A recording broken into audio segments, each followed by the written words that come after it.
అణిచివేయడం, కడగడం, వేరు చేయడం వంటి సంక్లిష్ట ప్రక్రియలకు లోనవుతుంది.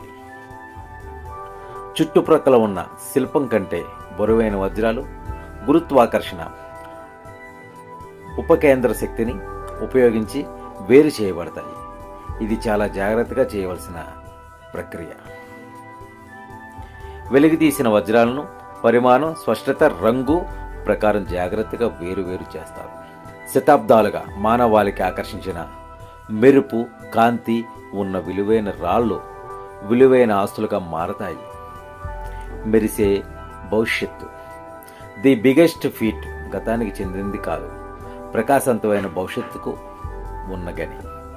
సోవియట్ యూనియన్ పతనంతో గని ప్రైవేటు వ్యక్తుల చేతుల్లోకి వెళ్ళింది. నేడు దీనిని రష్యన్ వజ్రాల కంపెనీ ఎరోసా నిర్వహిస్తుంది.